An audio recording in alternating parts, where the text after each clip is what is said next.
Muchísimas gracias por acompañarnos en esta tarde, el día de hoy, 17 de mayo del año 2021 en curso. A nombre de la Biblioteca de la Gran Logia de Chile y la respetable Logia Luz de Oriente, le damos la más cordial bienvenida a esta actividad que se desarrolla en el marco del aniversario de la respetable Logia Luz de Oriente número 74 y en el mes del patrimonio. En este contexto, el día de hoy vamos a tener un invitado muy destacado, el señor Andrés Simón Gomberos-Zelosky, que es físico, docente, escritor y divulgador científico chileno. A continuación, quiero invitar al presidente de la Logia Luz de Oriente número 74, el señor Ulises Saavedra, que va a darnos un saludo de bienvenida. Por favor, señor Ulises. Muchas gracias, muy buenas tardes a todos. Es un tremendo y grato placer el poder encontrarnos el día de hoy, iniciando un ciclo de charlas que está relacionado con el 82º aniversario del taller Luz de Oriente. Nuestra idea es que, más allá de poder divulgar ciencia, tengamos un acercamiento a escala humana de lo que significa el poder encontrar respuestas a través de la razón y el conocimiento, principalmente de las personas que se dedican a la investigación. El día de hoy está a cargo de la charla el señor Andrés Gonderov con el tema la música y el nacimiento de la ciencia. Muchas gracias. Dejamos en claro inmediatamente que quienes quieran hacer sus preguntas, poder intervenir, ¿no es cierto?, o hacer algún comentario, lo pueden hacer directamente a mi persona a través de este chat y de manera al azar, de modo que podamos respetar, ¿no es cierto?, los espacios de tiempo. Vamos a ir leyendo cada una de las preguntas, intervenciones y comentarios que quieran, ¿no es cierto?, brindarnos de la audiencia. Como les decía, a continuación, nuestro panelista, don Andrés Simón Gomberos-Zelosky, es físico, docente, escritor y divulgador científico chileno. Actualmente es investigador en el Centro de Estudios Científicos en Valdivia. Ganador del Premio Prismas 2019, del Premio Nacional de Edición Universitaria 2015 y del Premio de Periodismo de Excelencia de la UA en el 2015. Estudió licenciatura en Ciencias, mención en Física en la Universidad de Chile, donde además hizo su doctorado en Ciencias con mención Física. Luego realizó postdoctorado en el Centro de Estudios Científicos y en la Syracuse University de Nueva York. Autor de los libros La música del cosmos, Ciencia y el cosmos del siglo XXI, como coautor, Einstein para perplejos, coautor igualmente, Física y berenjenas, Antimateria, Magia y Poesía, como coautor igualmente, Hay hombre entre nosotros, Lecturas en Quantum Gravity, coautor, en lo cual, ¿no es cierto?, nos va a brindar el día de hoy todo lo que dice relación con su quehacer y trabajo actualmente. Por lo tanto, a continuación dejamos con ustedes a don Andrés Gomberos. Bienvenido, Andrés. Muchísimas gracias por estar con nosotros y dejo a la audiencia completamente a su disposición. Muchas gracias por la invitación, gracias a la Gran Logia de Chile, a Iniciativa Laicista, que es el contacto con quien ya llevo una larga amistad, y a Eduardo Quirós, que me ha invitado particularmente hoy día. Hoy día, bueno, voy a compartir mi pantalla para ir mostrándoles algunas imágenes mientras hablo. Déjenme agrandar, disculpen. Ahí sí. Entonces, desktop supongo que será este.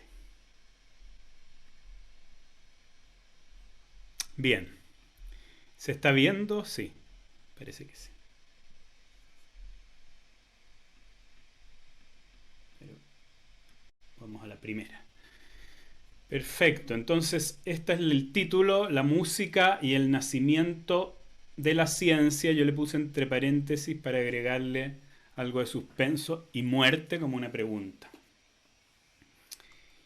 Lo que voy a hablar aquí hoy día está basado en el libro que publiqué hace unos meses, la editorial Debate, La música del cosmos, que son algunas historias científicas justificadas un poco con la música, que es algo que me gusta mucho y por lo tanto creo que como cualquier cosa es una buena justificación para hablar de ciencia, elegí la música. Pero la música tiene algo interesante que es de lo que quiero contarles. Quiero contarles la historia de lo que se supone para muchos que es el nacimiento de la ciencia, o sea, la primera teoría científica como la entendemos hoy día, en un sentido más moderno. Antes quiero contar una historia que se sale un poco de esto para mostrar cómo las distintas disciplinas como música y física que parecen, o música y ciencia más en general, digamos, que parecen cuestiones tan separadas, no se pueden separar. Porque las relaciones que las grandes mentes hacen a través de las historias de sus vidas son bien difíciles de predecir. Y en ese sentido a mí me gustaría llamar la atención respecto a una cuestión que me parece que es casi un acto terrorista que hacemos en la educación de nuestro país y del mundo, que es el intentar clasificar a los jóvenes y a los niños muy chiquititos y separando las ciencias del arte, las humanidades de la matemática, cuestión que pretendo demostrar que es un grave error. Bueno, los contenidos son 3, espero alcanzar. No me contó, quizás el moderador me debería decir cuánto tiempo tengo. ¿Le puedo avisar por interno, señor? Ok. Cualquier inconveniente. Entonces, vamos a hablar de 3 cosas y cada uno va a estar representado por una obra musical. Primero vamos a hablar de la música a la guerra, un vínculo entre la música y la tecnología, no precisamente la ciencia, pero ciencia aplicada a tecnología. Y es una relación bien extraña y difícil de imaginar. Luego vamos a hablar del nacimiento con la canción Surfer Girl de los Beach Boys. Y finalmente, con una canción contemporánea, Godmother, vamos a hablar, si alcanzamos, un poquito de la muerte de la ciencia. Okay. Entonces, primero, el ballet mecánico. El ballet mecánico se conoce más por una película. La película que está ahí, su cartel de... Ups. Tengo un poco control aquí de esto. De Fernand Léger. Es una película del año 20 y poco, 24 creo. Y la película, en épocas de cine mudo, se supone que iba a ser musicalizada por George Antheil, un importante músico norteamericano. Y efectivamente Antheil comenzó a componer la música que se llama ballet mecánico también, pero nunca se juntaron. Y el ballet mecánico de Antheil apareció unos años después. Voy a mostrarles trozos y de a poco voy a ir mostrando qué tiene que ver esto con ciencia, con guerra, pero voy a partir con la gran protagonista de esta historia, que es esta mujer, que no sé si conocen, se llama Hedy Lamarr. Ella era una actriz hollywoodense que se hizo famosa por películas muy taquilleras de Hollywood en los años 40, fines de los 30, 40 y de ahí en adelante. Decían de ella que era la mujer más hermosa del mundo. Y era considerada una actriz menor de películas taquilleras, que era muy bonita, una estrella de Hollywood, en su concepción más habitual. Nadie se hubiese imaginado, sin embargo, que ella llegaba en las noches a su casa, a su taller, porque tenía en mente crear un sistema teledirigido de misiles para bombardear submarinos alemanes. Esto a principios de los años 40, en plena Segunda Guerra Mundial. Esto jamás lo habría imaginado nadie. de ella no se sabía que era ingeniera, no había estudiado de hecho nada, era actriz. Partió su carrera en Austria y se arrancó en los años 30 de su marido en realidad, no de los nazis. Su marido era un fabricante de armas que invitaba a jerarcas nazis en los años 30 a discutir de las armas que él podía proveer al ejército. Y Heidi Lamar escuchaba y entendía y calculaba y memorizaba, haciéndose la desentendida.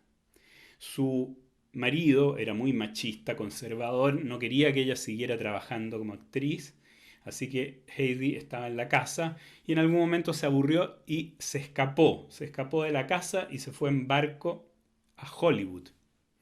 Y ahí empezó su carrera. Pero bueno, en Hollywood conoció a el otro protagonista de esta historia, George Antheil. George Antheil, más o menos de la misma edad que ella, estaba en Hollywood también, porque luego de esta obra de la que hablé al principio, el Ballet Mecánico, que era una obra bastante extraña para su época, todo lo que hizo después fue un rotundo fracaso, así que se devolvió a Estados Unidos y en Estados Unidos comenzó a hacer música para películas, se estableció en Hollywood y conoció a Heidi Lamar, que se transformó en una tremenda amiga. Déjenme mostrarles, y ya pronto vamos a llegar a la ciencia, esta obra. ¿Dónde está? Ah, es que los estoy viendo a todos ustedes abajo, tengo que sacar el panel de alguna manera para poder utilizar los controles. Ahí sí. Ok, voy a mostrarles un trozo de la obra. No sé si compartí con sonido, así que si no se escucha el sonido, me cuentan. Voy a adelantarla así para... Eso.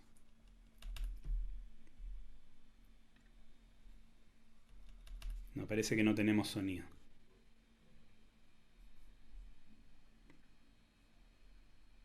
A ver, no tenemos sonido, así que voy a compartir de nuevo, compartiendo el sonido.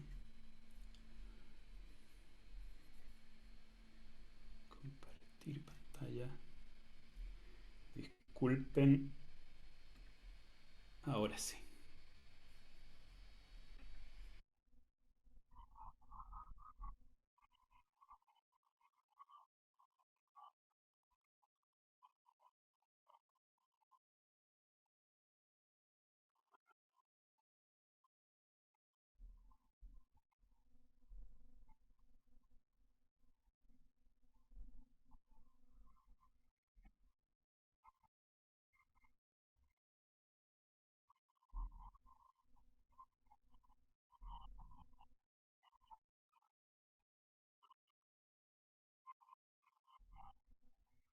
Ok, voy a adelantar un poquito.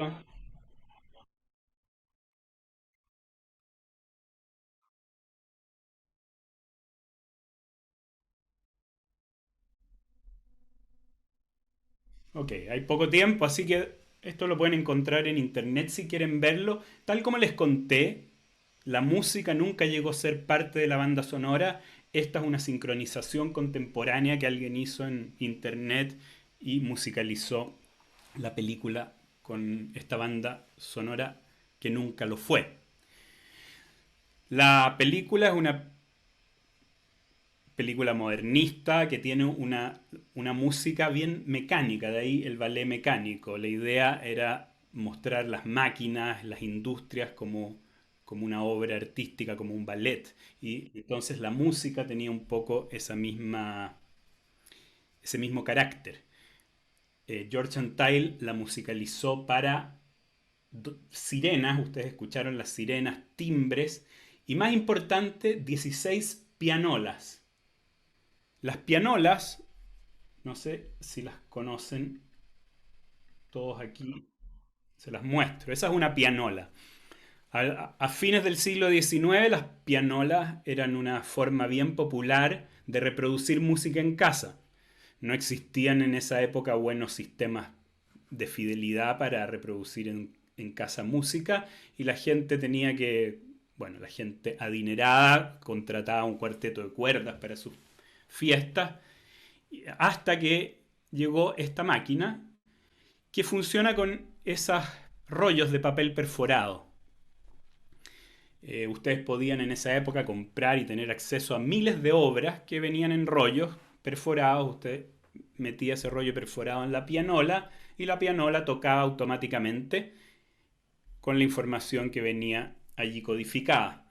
Por supuesto, era una interpretación artificial, mecánica. Y eso, de alguna manera, lo aprovechó Antheil. Le parecía que eso podía ser atractivo, sobre todo cuando se veía combinada con intérpretes de carne y hueso.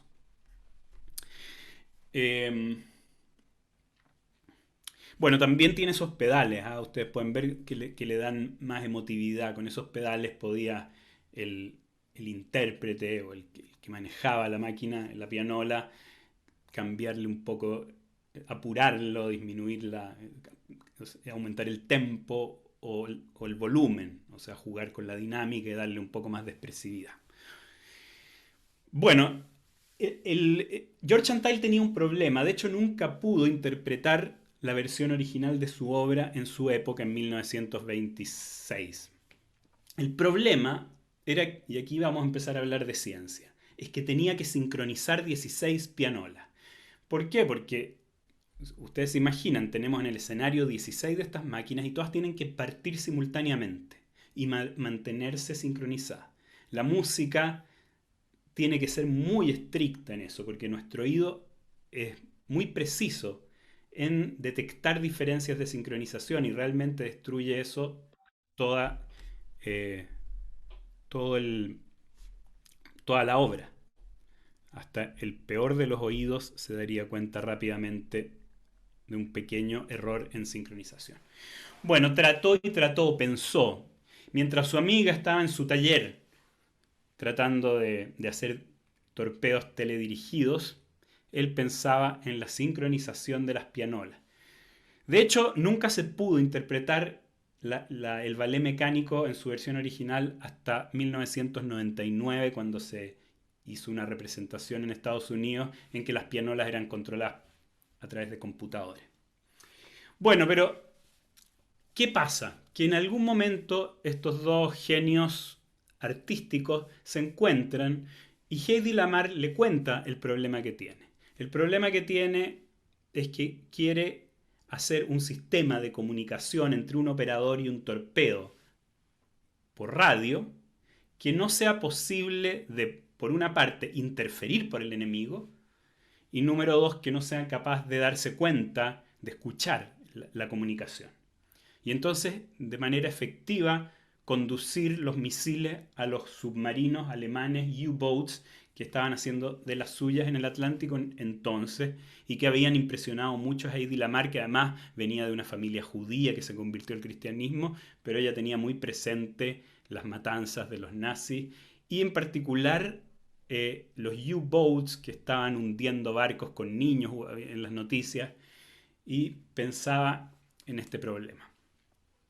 Bueno, las telecomunicaciones entre un operador y cualquier cosa, entre dos personas hablando por radio, como ustedes saben, tienen que ponerse de acuerdo en qué canal o con qué frecuencia van a hablar.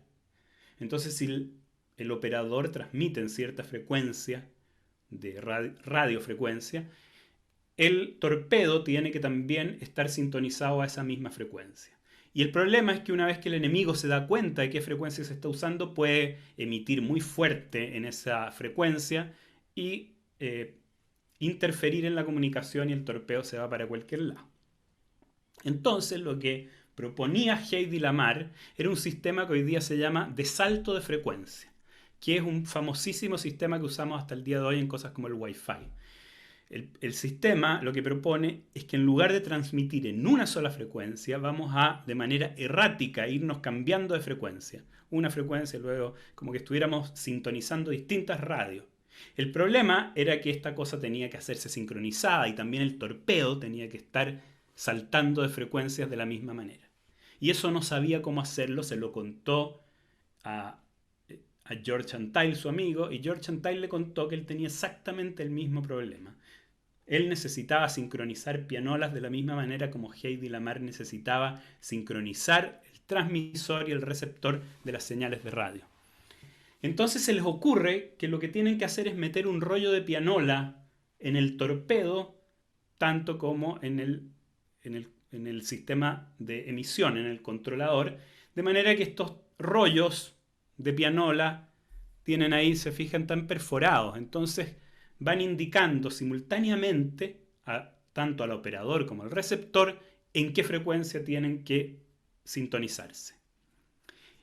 Y esta cuestión parece realmente demencial, porque estos no eran ingenieros, pero mandan su patente. Esta es una famosa patente, por eso fíjense, la patente de Heidi Kistler, que era el apellido de su marido de entonces, y George Antheil de 1941, Secret Communication System, sistema de comunicación secreta, porque no solo servía para torpedos, sino cualquier tipo de comunicación que no, para evitar interferencia y para evitar ser escuchado. Pero lo notable, y es lo que yo quería llegar al punto, es cómo una tecnología viene de un problema musical, cómo las cosas realmente no se sabe cómo pueden nacer. Fíjense esta frase que está aquí marcado de esta patente. Esta patente está en Google Patents, la pueden buscar. Más allá, además, dice, contemplamos emplear rollos del tipo que usan muchos player pianos, las pianolas, y que consisten en rollos largos de papel que tienen perforaciones en distintas posiciones, en una cantidad de columnas longitudinales. Bueno, y en una pianola convencional hay 88 columnas, porque hay una columna para cada tecla de la pianola. Y nuestro sistema permite también que se transmita con 88 diferentes frecuencias. Entonces, es divertido un poco que una tecnología militar tiene 88 frecuencias para transmitir simplemente porque hay 88 teclas en el piano. Es extraño y es bonito. Bueno, la patente nunca fue utilizada en la guerra. De hecho, dicen que esta relación que hacen en la patente fue mala para ellos, porque algún militar habría dicho cómo pretenden que metamos un piano entre un torpedo o algo así, que no era la idea, por supuesto. Entonces nunca fue utilizada, la idea también la tuvieron paralelamente varios otros, y finalmente llegó a cuestiones tan importantes como el Wi-Fi y muchas otras cosas. O sea, también en teléfonos celulares se usa este salto de frecuencia por muchas otras razones.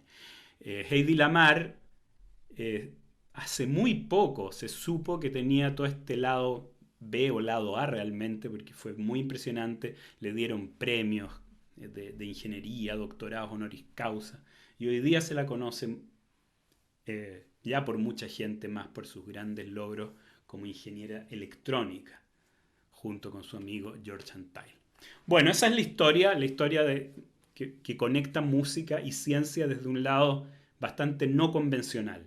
No es la música entregando tecnología para producir sintetizadores, sino que es la música ayudando a producir tecnología. Entonces, eso se los cuento para ahora pasar al tema principal, que es el nacimiento de la ciencia. O sea, no es raro que la música y la ciencia bailen juntas en algunas épocas.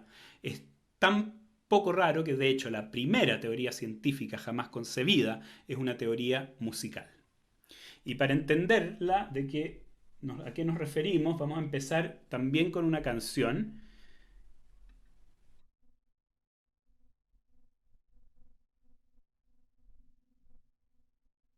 Está sin audio. ¿Está sin audio? Ok, no tenemos tiempo, pero les recomiendo esto del disco Surfer Girl de los Beach Boys, año 63. La canción se llama Surfer Girl, la chica surfista. Y es una canción que compuso este mismo hombre que está ahí adelante, Brian Wilson, que era el genio de los Beach Boys. Este tipo es realmente un gran genio.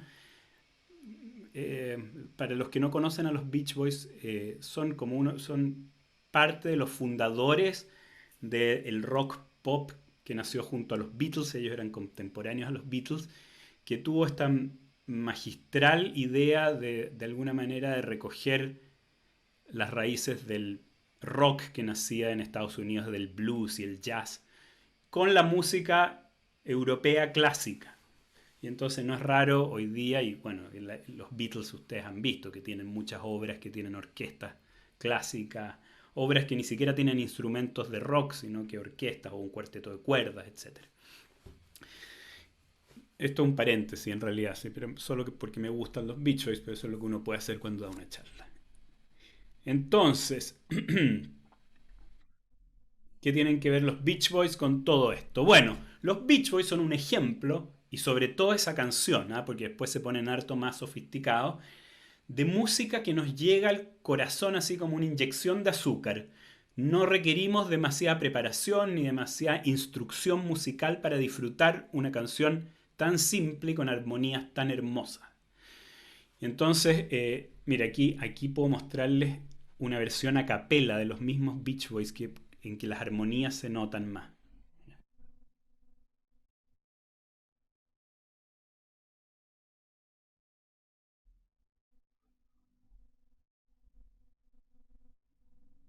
Ok, eso nadie me puede negar que es lindo. Alguien me puede decir que es empalagoso o que no es suficientemente sofisticado, no sé. Pero es lindo, es bello, llega de inmediato.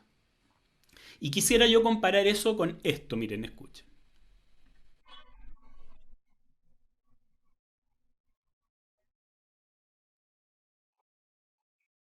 Disculpa, Andrés, parece que ¿Sí? estás compartiendo sin el icono de audio, porque yo por lo menos no escucho, discúlpame. Y somos varios los que no estamos escuchando. Por lo menos yo escucho bien. Ay, qué Sí, raro. algo se da, Andrés. Podemos volver a compartir porque efectivamente yo también escucho, pero también recibo información de que otros no escuchan. Sí, podemos volver a compartir. ¿Se escucha ahí? Sí, yo escuchaba también. Hay Bueno, varios pulgares arriba. perfecto. Ok, entonces hay una distinción entre, bueno, voy a poner de nuevo el primero, que son los Beach Boys de nuevo.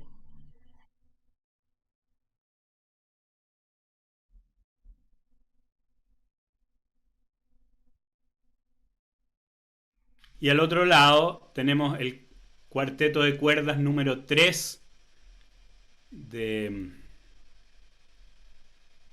de Arnold Schoenberg, se me había olvidado.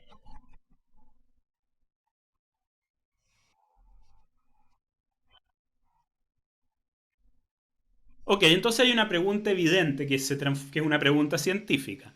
Lo primero le gusta a casi todo el mundo, o al menos lo entiende, o al menos le parece no incómodo, le gusta. Algunos pueden decir es demasiado azúcar. Lo otro es raro, es extraño, a la mayoría no le gusta. La gente que no tiene alguna instrucción o ha escuchado mucha música lo rechaza. Y entonces la pregunta es, ¿qué está pasando? Y hay una analogía en el mundo de la biología, que es el dibujo que hago arriba. Hay cosas que gustan de inmediato, le gustan a los niños, no se necesita instrucción ni cultura. El azúcar, los tallarines, el pollo, eh, básicamente, la mantequilla, la crema. Eso le gusta a todo el mundo o a casi todo el mundo.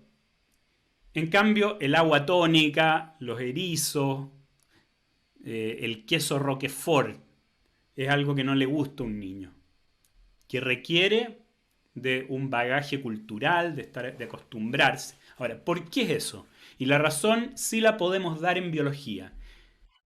Ups, Schoenberg apareció. En biología, el azúcar es necesaria para nuestro cuerpo. El azúcar, los carbohidratos en general, tienen enlaces químicos que son desde los cuales nuestro cuerpo tiene mecanismos para obtener energía. De la grasa también es lo mismo. Las proteínas, la carne tiene proteínas y nuestro cuerpo necesita de esas proteínas que tienen moléculas importantes o átomos, el fósforo, para construir sus propias aminoácidos.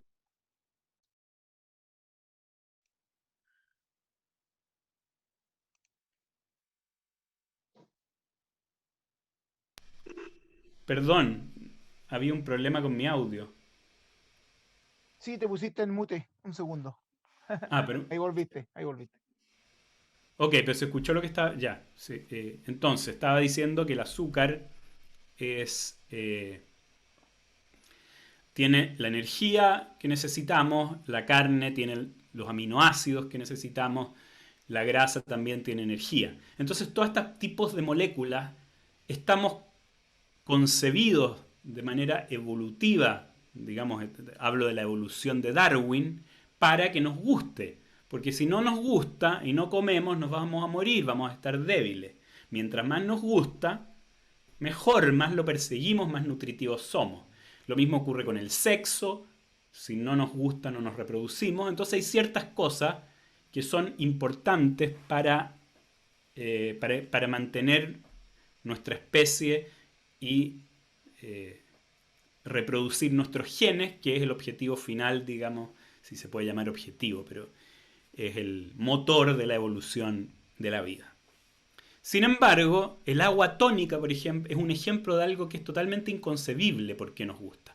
El sabor amargo está hecho para que lo odiemos. ¿Por qué quiero decir con esto? Bueno, nosotros tenemos en nuestra lengua detectores de amargo y la idea es que no nos guste porque muchas cosas amargas son venenosas. Y entonces el que detestemos el sabor amargo nos protege. El que no nos guste el olor a podrido nos protege de enfermarnos. Por eso los quesos muy hediondos es raro que nos gusten. Y sin embargo la cultura pasa por encima de todo eso y terminamos tomando café, tomando agua tónica, cerveza con mucho lúpulo. Y bueno, hay grandes preguntas, pero no es mi área para responderlas. Lo que sí les puedo responder es que el azúcar tiene, sí, una razón por la que nos gusta. Entonces, la música será lo mismo porque hay cosas automáticas que parecen gustarnos de inmediato y otras que requerimos un bagaje cultural. La respuesta es que nadie sabe del todo. Pero lo único que yo quiero mostrarles hoy día es que el primero en preguntarse algo más o menos similar fue Pitágoras. Y Pitágoras formuló la primera teoría de la consonancia musical. La consonancia musical es algo un poco menos ambicioso que realmente la música en sí. Pero déjenme hablarles un poco de la escuela pitagórica antes de eso, que tiene un par de cosas interesantes. Los pitagóricos adoraban a los números. O sea, la escuela pitagórica no era una escuela de matemática o de ciencia.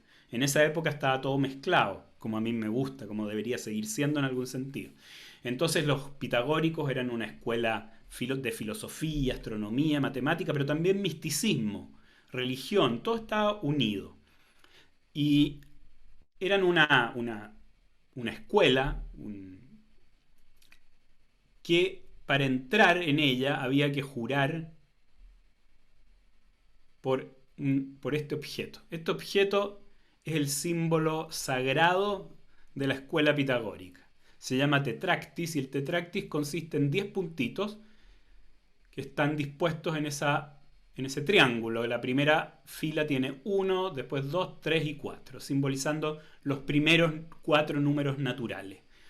Los números eran lo más importante para los pitagóricos, los números enteros, y sobre todo los números pequeños enteros. Del 1 al 10, fíjense que hay 10 puntitos, y del 1 al 4 si contamos los que hay en cada una de las filas. Los números pequeños eran números que tenían personalidad, que les gustaban mucho. Y entonces se enredaba un poco el misticismo con la ciencia.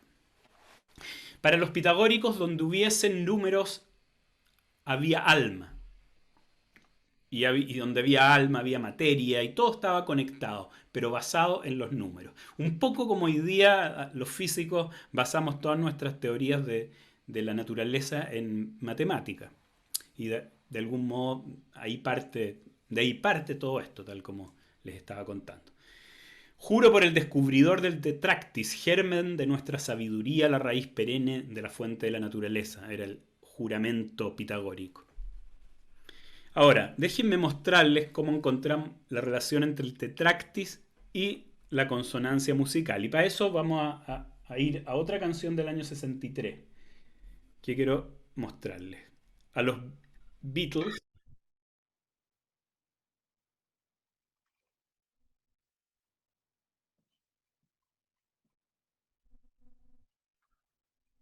Bueno, ese es el famoso puente de la canción Twist and Shout de los Beatles.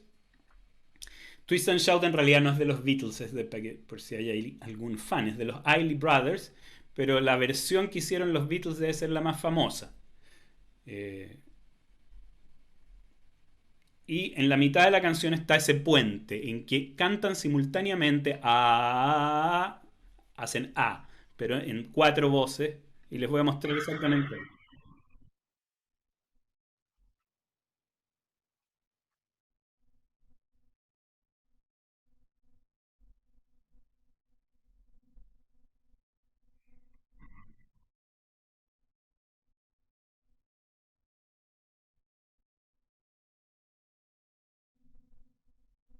Ok.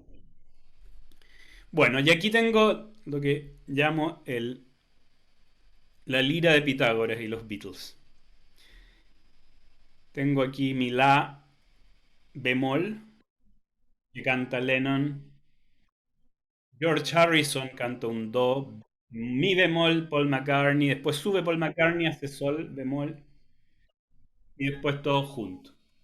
Hay dos versiones que son un poco distintas para los expertos, no aquí se pueden dar cuenta. Eh, no importa los que no saben nada de música, ¿ah? Eso no tiene ninguna importancia aquí. Lo que importa es que vean las relaciones que hay entre estas cuerdas. Nosotros vamos a suponer que estas cuerdas tienen todas la misma tensión. La palabra tensión es una palabra que más o menos tiene, intuitivamente ustedes saben lo que significa, pero para ser un poquito más preciso, si ustedes tienen una cuerda que tiene colgando un kilo de alguna cosa, entonces la cuerda se va a tensar mientras más pesada, si tiene 10 kilos, va a estar más tensa. Bueno, la tensión de una cuerda que tiene 1 kilo abajo es de 1 kilo. Entonces, independiente del largo, la tensión es el peso que está sosteniendo. Por ejemplo, con todas las cuerdas del piano podríamos colgar un camión enorme, no sé, son 1000 toneladas o 2000, no recuerdo el número ahora. Pero el piano es un instrumento maravilloso, todo esto, una tecnología que tiene que tolerar unas tensiones gigantescas. Bueno, supongamos que todas las cuerdas de mi lira tienen la misma tensión. Y olvídense de las notas, los que no les interesa música, la teoría musical. Pero supongamos que la nota más grave, la que cantaba John Lennon al principio, la cuerda mide 1. Supongamos que la cortamos en 2. ¿Qué es lo que va a ocurrir? Va a ocurrir eso. Ese fue el momento eureka de Pitágoras. Si yo corto en 2 la cuerda, lo que escucho es muy parecido a lo que se produce con la cuerda de tamaño 1. Y lo que se produce es lo que los músicos llaman un intervalo de 1 octava. Esas dos notas suenan tan bien juntas que son fomes, que son aburridas. Y son tan parecidas en nuestro oído que de hecho tienen el mismo nombre. Si uno es un la bemol, como aquí el otro es un la bemol de la siguiente octava. Hay 1 octava y las dos notas no pueden ser más parecidas. La consonancia es la mejor, o sea, las dos suenan muy bien juntas. ¿Y eso qué significa? ¿Por qué el momento eureka de Pitágoras? Porque aquí está el número 1 y el número 2. Los primeros 2 filas del tetráctis representan los dos sonidos más consonantes, es decir, que mejor suenan juntos. Bueno, entonces Pitágoras inmediatamente sigue adelante y dice si 1 y 2 suena bien, 2 y 3 tendrá que sonar bien también. Y probemos 1 y 3. Bueno, ese intervalo lo llaman una quinta en música y efectivamente es el segundo intervalo que parece más consonante. De hecho, la octava es universal, se piensa, ¿ah? O sea, es independiente de culturas. Todos los seres humanos en la Tierra sentimos que dos notas separadas por 1 octava suenan muy parecidos. Y lo mismo ocurre con la quinta. Luego ya hay algunas diferencias. Bueno, seguimos. Si vemos todas las notas que hay en el puente de Twist and Shout, vamos a ver que está el número 1, luego el 4 quintos, luego el 2 tercios. Esas tres notas son la base de la música occidental, se llama la tríada mayor. Y suenan maravillosos. En esas está el 2 tercios, el 4 quintos. El 4 quintos no está en el tetractis porque falta el 3 cuartos, ¿no? 1, 1, 2, 2, 3, 2 tercios. Y después vendría el 3 cuartos. Eso también suena bien, pero no está en Twist and Shout. Pero es bien notable que efectivamente las cuerdas que están cortadas en fracciones enteras con números chicos, 2 tercios, 1 medio, suenan bien. Entonces Pitágoras estaba feliz, había entendido la matemática de la consonancia musical. De hecho, esta tiene 9/16avos, que es una fracción horrible, números grandes. Y fíjense que sigue la teoría de Pitágoras, porque es la que más raro suena. Ahí. Eso suena raro. Y después, pero esas pequeñas rarezas son muy bienvenidas en música porque le dan tensión a la melodía. Entonces tenemos una tensión que después se relaja en esa nota que es la misma que la primera. Entonces se cierra el círculo. Feliz Pitágoras había descubierto el principio de la consonancia. De hecho, aunque estuviese totalmente equivocado, no estaba totalmente equivocado, hemos superado estas teorías pitagóricas de la consonancia. Sin embargo, todas las teorías científicas tienen aplicaciones tecnológicas al final, y esta no es la excepción. Pitágoras, usando estos dos números, el 1 medio y el 2 tercios, las primeras dos columnas del tetractis, diseñó un sistema de afinación que se llama la afinación pitagórica. Él parte de una nota, la parte en 2 tercios y obtiene una nueva. Por ejemplo, si parte de un fa, encuentro un do. Voy a pasar rápido por aquí porque no tenemos tanto tiempo. Si luego parto el do en 2 tercios, tengo un sol, etc. Miren, aquí está. Esto se llama el círculo de las quintas para los músicos. Entonces partimos de un fa, 2 tercios de la cuerda, que en realidad es 2 tercios de la frecuencia. 3 medios en realidad, es 2 tercios del periodo. 2 tercios, o sea, la cuerda vibra. Si es más chica, vibra más rápido. Ok, entonces partimos del fa, cortamos la cuerda en 2 tercios, tenemos un sol, después un do, un sol, un re, un la, y así sucesivamente obtenemos las 7 notas blancas del piano. Y se fijan que esto es genial, porque antes de eso había que usar la oreja nomás para afinar los instrumentos. Y Pitágoras con esto da una receta matemática. Tome una cuerda, estírela. Por ejemplo, en una guitarra le puede poner... No tiene para qué cortarla, basta que uno pulse en una parte, la apriete. Entonces, como en una guitarra, técnicamente si la aprieta en la mitad va a quedar básicamente una cuerda que mide la mitad, o 2 cuerdas que miden la mitad, ¿no es cierto? Entonces, haciendo rayitas sobre una madera donde ponemos la cuerda, podemos cortar y medir y encontrar todas las notas. Y no necesitamos oído. Y esta cuestión es muy revolucionaria, porque es una manera de estandarizar los instrumentos y tuvo consecuencias muy importantes en la historia de la música. Luego se fue cambiando. Entonces, yo no sé qué hora es. Pero si me queda... Todavía tenemos 15 minutos, Andrés, no hay problema. Yo creo que esto voy a pasar la pizza. Esto es importante porque fue la destrucción absoluta del pensamiento pitagórico, al menos desde el lado de las matemáticas. En realidad quizás no debería ser tan exagerado, pero fue un duro golpe a la escuela pitagórica. Fíjense que yo les hablé de una teoría muy importante porque fue la primera teoría de Pitágoras. También quisiera decirles por qué la palabra teoría y por qué la primera teoría. Esto es muy importante porque es la primera vez que tenemos una relación unívoca entre un fenómeno observable, un fenómeno físico, pero que podemos observar con nuestros sentidos, y una idea abstracta, matemática. Los números son lo más humano que existe, son abstracciones humanas que viven en la esfera de nuestro pensamiento y en ningún otro lugar. El tener una relación entre estos dos mundos es tener una teoría científica.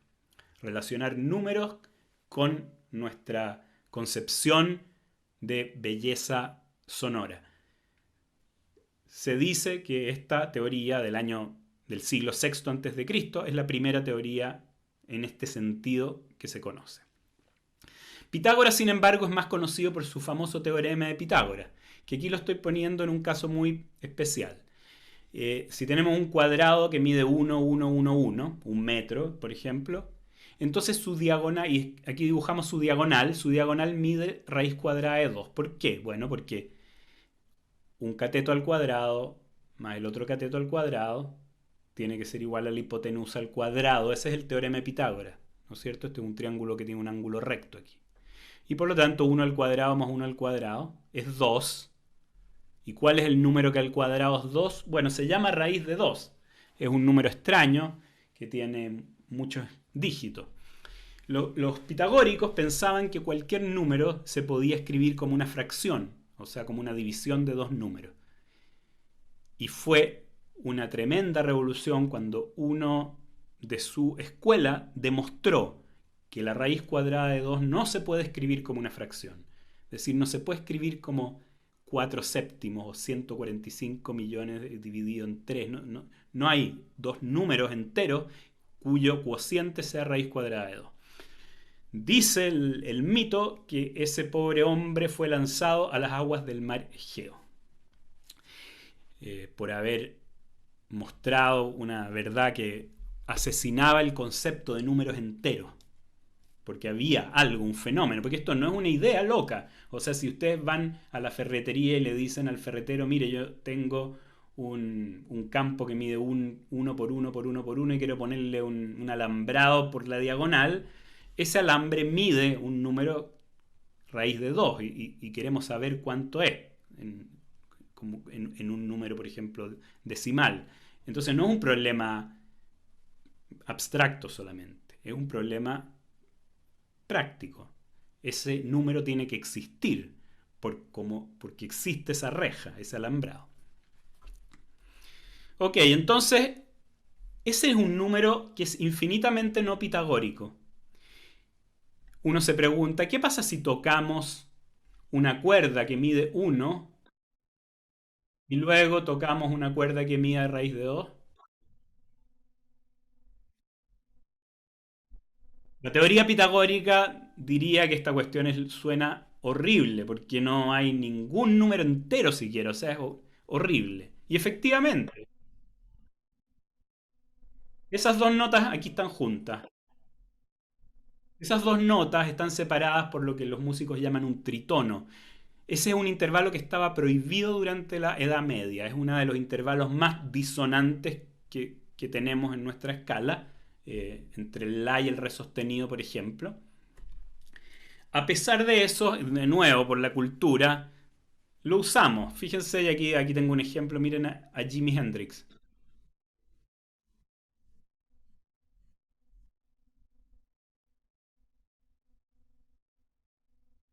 Bueno, al comienzo, esta canción se llama Purple Haze, del año 67. Parte con estas dos notas tocadas simultáneamente. Una está en el bajo y otra está en la guitarra. Ahí. A todo esto, para los amantes de la música que me están escuchando, evidentemente el tritono fue usado antes de Jimi Hendrix.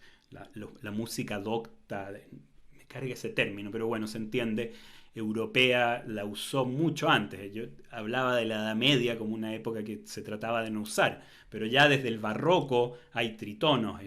Si uno escucha Bach, escucha una fuga, es muy difícil que de repente no escuchemos un tritono, pero en la música popular, que normalmente va atrasada con respecto a la sofisticación, ustedes ven que ya Jimi Hendrix lo usa y que a nadie le parece extraño. De hecho, es atractivo porque lo está usando con un fin expresivo. Purple Haze es una canción sobre un tipo que está confundido en esta niebla púrpura.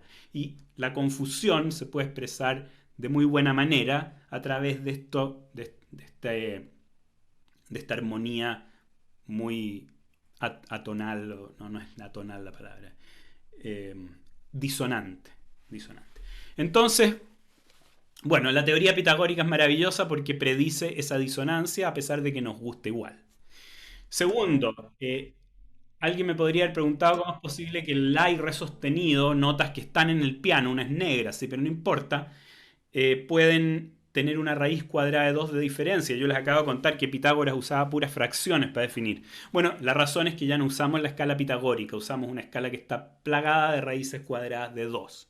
Cosa que a nadie le importa hoy día. Se llama la escala temperada, ya la usó Bach, o sea, es muy antigua. Y no, las razones que la hacen mejor no son cosas que vayamos a hablar ahora. Les quiero mostrar lo que es la raíz cuadrada de 2. Aquí están los primeros 10.000 dígitos de raíz cuadrada de 2. Raíz cuadrada de 2 parte con un 1,414. ¿Ven? 1,414. Pueden verlo en la calculadora, pero aquí tengo 10.000 dígitos. El punto de este número es que no termina nunca. Tiene infinitos dígitos, como pi, por ejemplo, es otro de estos tipos de números que no tiene ningún patrón, nada se repite. Hay que calcular uno por uno todos y son infinitos números, todos distintos, sin ninguna propiedad ni ningún patrón. Estos son llamados números irracionales, son la mayoría de los números, y bueno, y los pitagóricos no los conocían. Ahora, lo interesante es que en física números como estos no nos importan porque uno no puede medir una reja con infinita precisión, así que probablemente para un físico ningún número con más de 20 dígitos puede tener ningún interés porque ya realmente entramos, 20 ya es mucho, digamos, con 10 dígitos. O sea, con 10 dígitos ya empezamos a entrar, si hablamos en metros, empezamos a entrar en las esferas atómicas. Entonces, los números en física siempre son chicos y eso significa que son aproximaciones. Entonces vamos a ir donde el ferretero y no le vamos a pasar este número cuando queremos la reja. Le vamos a pedir una reja de 1,41 metros, kilómetros o lo que sea. Vamos a usar 3 dígitos porque lo demás es irrelevante. Y por eso es que no importa mucho qué escala usemos. Y de hecho yo les quiero mostrar para que vean cómo funcionan en ciencia las aproximaciones, que finalmente es lo más importante. En la escala pitagórica, la razón entre los largos de las dos cuerdas es esta, es 729 dividido en 512. Eso es Pitágoras, lo que hay o la razón entre las frecuencias de un tritono, 1,42383. Y raíz de 2 es 1,414.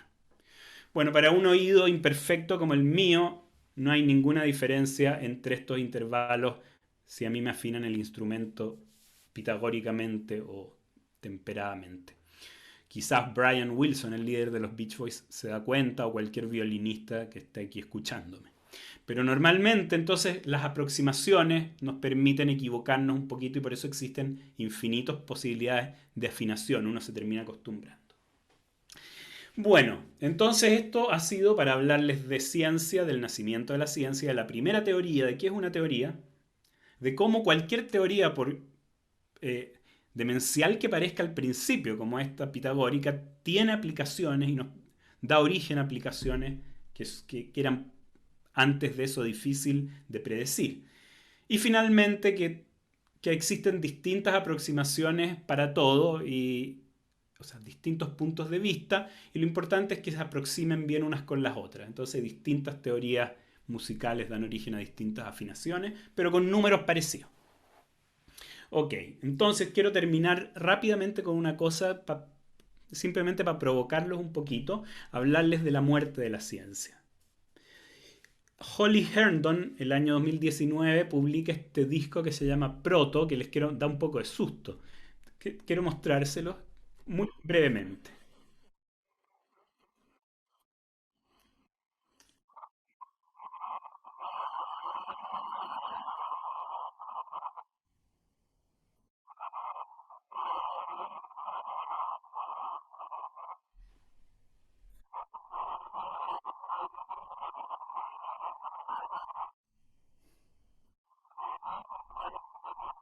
Bueno, la música pop, este es un disco de música electrónica. No sé si es tan pop realmente, pero es música popular y esta es una música que nos gusta de inmediato, que de hecho pues, es bastante detestada por mucha gente, pero yo lo que quiero contarles, pueden escuchar el disco porque hay canciones bonitas incluso entre esto, pero esto tiene una cosa muy interesante. La firman, tiene 3 firmas de autoría. Una es Holly Herndon, que es la principal en este disco. Luego hay otra coautora, cuyo nombre no recuerdo, pero el tercero es Spawn. Spawn es un algoritmo de inteligencia artificial. Debe ser esta la primera canción que tiene en sus créditos un algoritmo de inteligencia artificial. Eso llega a dar susto. Bueno, el disco entero es un poco sobre eso, es sobre cómo la tecnología, la inteligencia artificial. Hay canciones en que muestran cómo están entrenando al algoritmo, porque la inteligencia artificial hay que entrenarla. Así va aprendiendo de alguna manera. Aunque todas esas palabras suenan un poquito ambiciosas en este contexto, no sé si es aprender en el mismo sentido que nosotros. Pero una pregunta que entonces existe y es evidente es si la muerte, si la ciencia va a morir. En el sentido de que las inteligencias artificiales están cada vez más avanzadas, son más exitosas. ¿Será que en el futuro las máquinas van a reemplazarnos y la ciencia va a morir con eso? Porque las máquinas no nos tienen que enseñar a nosotros, no. O sea, son cajas negras que simplemente van a poder dar cuenta de cualquier fenómeno natural con una precisión arbitrariamente buena y ya no vamos a necesitar hombres que creen ciencia, tecnología o música, porque van a ser secas las máquinas, no vamos a necesitar 200 años para esperar a Beethoven, lo vamos a programar. Es un mundo que suena deprimente, pero por supuesto uno se tiene que preguntar, ¿eso va a ocurrir? Bueno, no lo sabemos. Obviamente no podemos saberlo. Como dice una famosa frase danesa, que la predicción es un arte muy complicado, especialmente cuando se trata del futuro. Y los mejores científicos han dicho cosas absurdas que han envejecido muy mal. Así que mejor no decir nada. Pero de todas maneras, quisiera contarles por qué yo pienso que no, o me gustaría que no. No va a morir la ciencia. Básicamente la razón es que la curiosidad humana es demasiado grande y ni siquiera sabemos qué preguntar en realidad. Hay varias cosas, pero ya no tengo mucho tiempo, solamente quiero mostrarles una cosa que dijo Einstein en 1933 en Oxford. Él dio una charla que se llamaba sobre el método de la física teórica. Y aquí se hizo una pregunta muy notable. La pregunta es, ¿la ciencia se inventa o se descubre? Porque obviamente uno descubre un continente, pero la teoría de la relatividad, la física newtoniana, ¿es un invento o es un descubrimiento? Einstein decía que era un invento. Y la razón de él era muy simple, él tenía un ejemplo. Él creó la teoría de la relatividad general, que es una teoría de la gravedad. Y él decía, mire, para casi todos los fenómenos del universo, por lo menos los que tenemos aquí cerca, las leyes de Newton son perfectas. Nadie necesita la relatividad de Einstein. Entonces hay 2 teorías que explican todos los fenómenos newtonianos. Todos. 2 teorías. Y esas 2 teorías son muy distintas, pero tremendamente distintas. O sea, por un lado está Newton con sus fuerzas, sus aceleraciones. Y por el otro lado está Einstein con su curvatura del espacio-tiempo. Son cuestiones totalmente distintas conceptualmente que dan cuenta de exactamente los mismos fenómenos. Al menos dentro de un contexto, del contexto de los fenómenos suficientemente lentos, con partículas suficientemente livianas, etc. Newtoniano.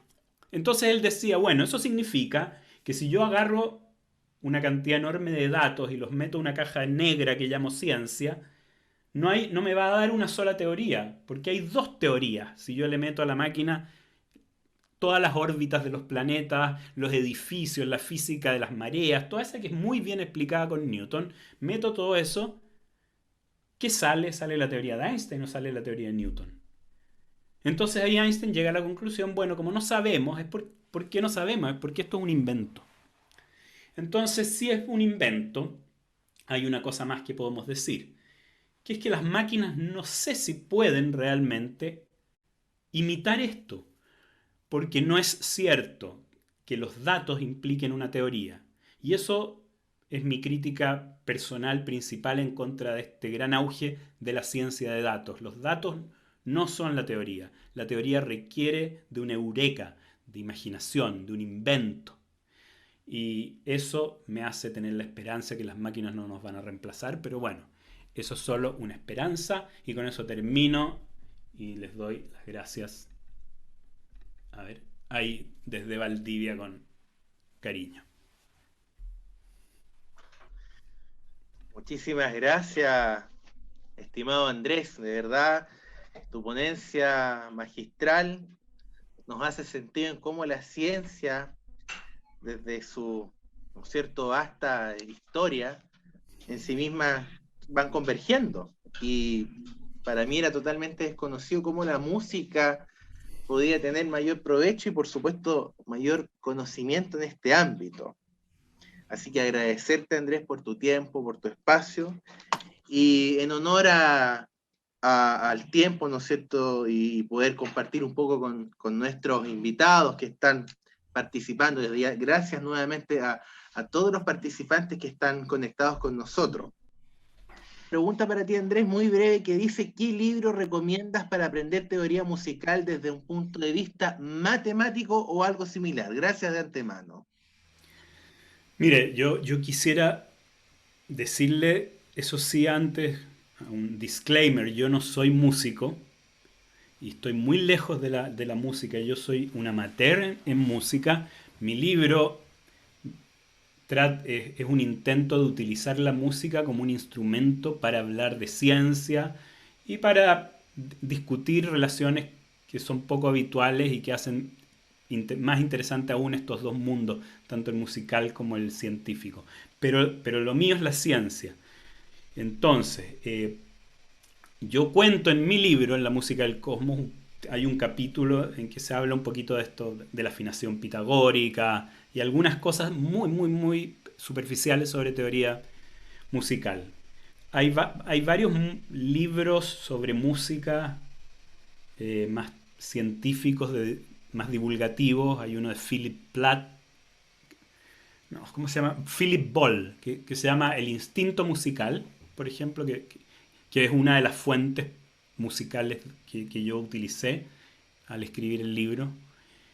Y hay, bueno, muchos otros, pero quizás en este variopinto grupo que está presente hay algún músico, el mismo don Fernando, no sé si él es neurocientista o es músico, desde donde ahí nos podrá contar, y en ese caso quizás también tenga algún libro de teoría musical que...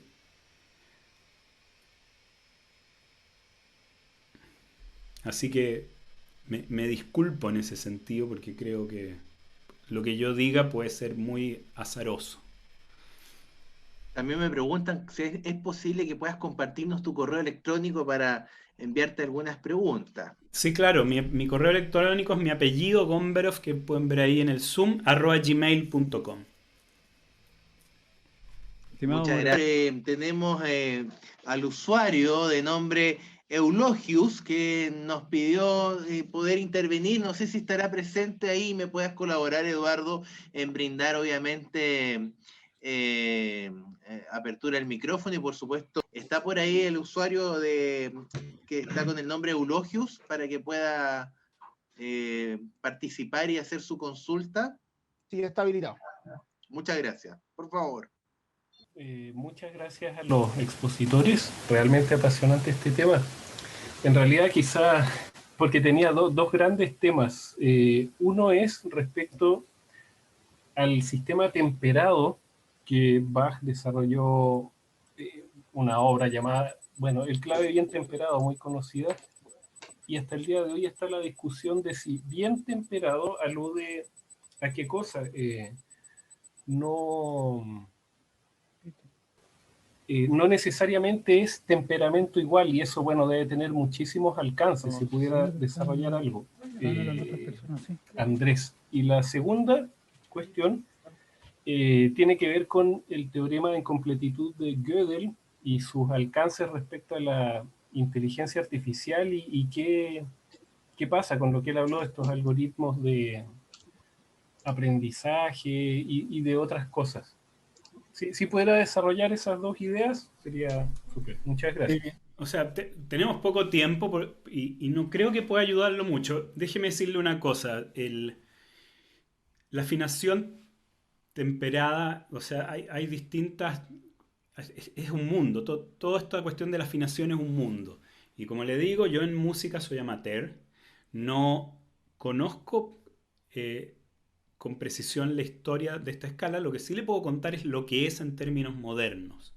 En términos modernos, las 12 notas del piano, si uno las toca en sucesión, el sistema bien temperado es tal que la frecuencia de una nota respecto de la siguiente es justo raíz cuadrada, o sea, no raíz cuadrada, raíz doceava de 2. Ese es un número mayor que 1. Si yo tengo una frecuencia del do y la multiplico por raíz cuadrada, no raíz cuadrada, la raíz doceava de 2, o sea, un número que multiplicado por sí mismo 12 veces me da 2. Esa es la raíz doceava. Entonces, ¿qué es lo que pasa? Que cuando multiplico el do por raíz doceava de 2, la frecuencia me da una un poquitito más grande, o sea, un poquitito más aguda, que es el do sostenido. Multiplico por raíz doceava de 2, me da el re sostenido, mi, fa sostenido, así. Aplicado 12 veces me hace llegar al otro do. Y ese otro do va a tener exactamente el doble. Porque 12 veces, multiplicando raíz doceava de 2, me da 2. Entonces la gracia de la escala temperada es que todas las notas, las semitonos, están en la misma razón. Y cuando yo subo 12 veces, llego justo al doble. Y eso hace que la escala sea totalmente cíclica. Permite transponer sin dificultad y muchas cosas que son de mucha utilidad para un músico. A pesar de que no es la escala pitagórica ni tampoco la que llaman escala natural o just intonation, en inglés es como just intonation, ¿no? que tiene otras fracciones, 5/4, por ejemplo, para la tercera. Entonces, bueno, no quiero detenerme en esas cosas, pero esa es la gracia de la temperada. Y para Bach era importante porque él no la inventó, pero fue uno de los primeros en usarla y mostró que de verdad se podía usar, que tenía esta gracia que uno podía tocar en cualquier tonalidad, en el mismo teclado. Antes uno tenía que ir a otro instrumento para tocar en otra tonalidad, porque no se podían transponer las escalas. Bueno, él hizo el primer experimento profesional al respecto. Y sobre Gödel, bueno, Gödel tiene este teorema de incompletitud efectivamente, que tiene que ver con los números irracionales. Hay muchas cosas ahí muy bonitas, pero yo no veo que haya ninguna relación con la inteligencia artificial. O sea, el teorema de incompletitud básicamente dice que no hay sistemas axiomáticos completos. En matemáticas normalmente uno cree que uno pone axiomas, verdades absolutas, reglas entre símbolos, y cualquier cosa que uno diga tiene que poder ser demostrada esos axiomas. Y Gödel revolucionó la matemática al demostrar que todo sistema axiomático era incompleto, es decir, hay afirmaciones que no pueden ser determinadas si son verdaderas o falsas a partir de estos axiomas. Y no creo que eso tenga alguna relación inmediata, digamos, al menos con algoritmos de inteligencia artificial, pero tampoco es mi especialidad. Bueno, disculpe, una de las cosas que los científicos decimos siempre, es nuestra frase más habitual, y me gusta que la gente lo sepa, es no sé. Alguien que dice muy poco no sé, probablemente no sea científico. Queda una Bien, pregunta entonces. Sí, nos queda, por tiempo me indican que tenemos un espacio para última pregunta, pero antes mencionar los saludos desde Brasil, del profesor Helio Díaz y Vespés, profesor asociado de la Cátedra de Física de la Universidad de Sao Paulo. Nos envía todos los saludos fraternales y parabienes para ti, Andrés. Saludos. Así que eso también quería comentarles. Y por último, hay una persona que está nombrado como Martín, antes de pasar a la despedida, que quiere hacer una pequeña consulta e intervención. Eduardo, ¿está con acceso a poder hablarnos? Sí. Sí, está habilitado. Por favor, Martín, brevemente te agradeceré para poder despedir. Mira, en primer lugar agradecer a Andrés Gamberov por su motivadora charla, y si pudiera aportar en algo, yo soy músico profesional, soy profesor universitario en el área musical y soy luthier. Y para aquellos que preguntaron por un libro de teoría musical, hay una traducción de un tratadista polaco que se llama La gramática de la música, que está traducido en muchos idiomas y que es muy entretenido. Además hay un libro maravilloso que es de la Emilia Cupitosi, que se llama Suono e ritmo, que está en italiano. Para los que pueden leer en otro idioma, es realmente un libro apasionante. Y respecto de la antropología de la música y la investigación histórica, está el libro La música y el hombre, de Yehudi Menuhin y Davis, que también es un antropólogo, que es un libro apasionante, que fue publicado acá y que lamentablemente está agotado, pero es realmente maravilloso. Decir además que,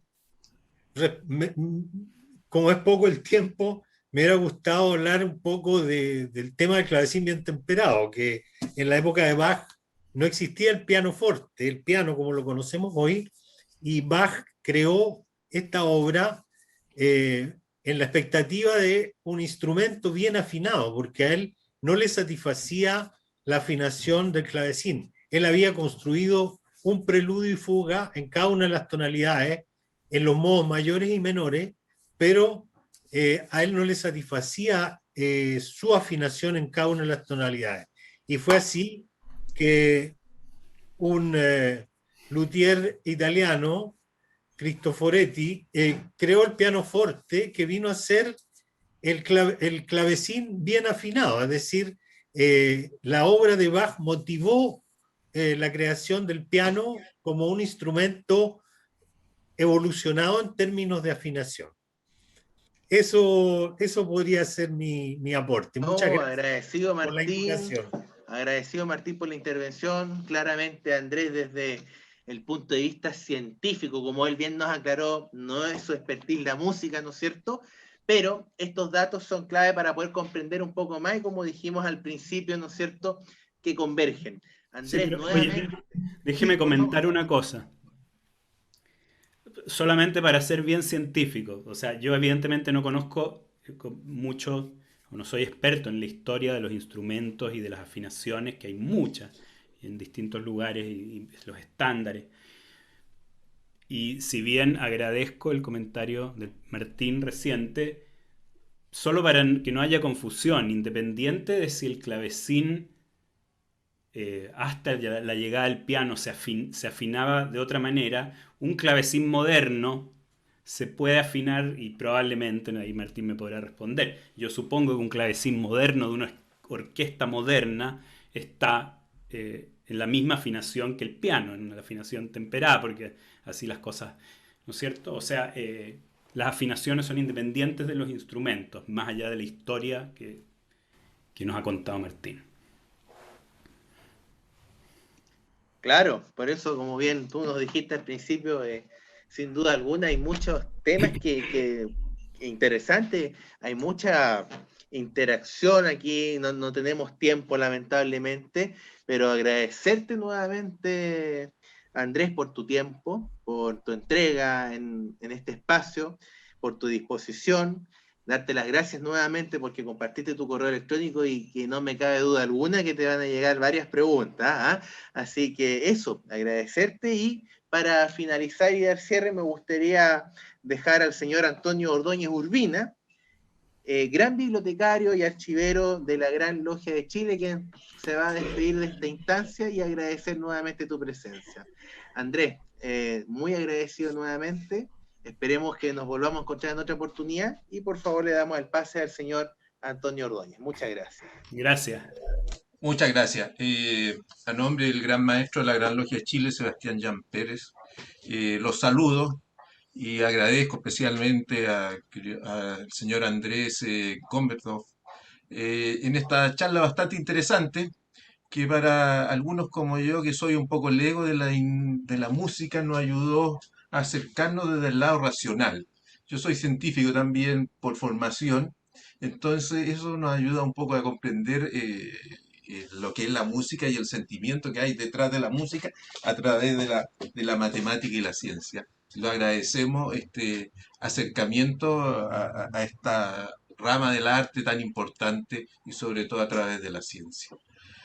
Además quiero dejarlo invitado, por supuesto, para el próximo conversatorio, que en este caso vamos a hablar sobre el Santiago Inca, ya sobre todo lo referente a los últimos descubrimientos donde se consolidó ya la presencia inca ya, en Santiago de Chile. Aparte del Curaca que estaba en el lado norte del río Mapocho, ya se han encontrado ya en la zona central, en la isla de Mapocho, ya, donde encontramos vestigios ya, de lo que fue la presencia inca.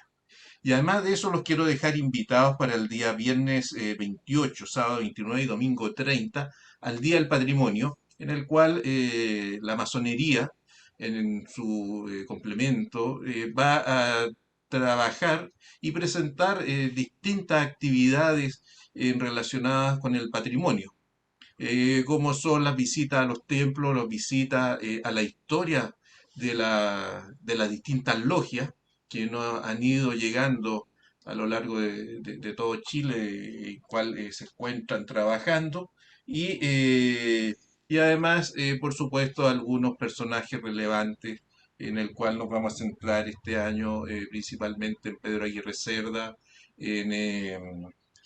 también el querido hermano Marino Pizarro. ¿Ya?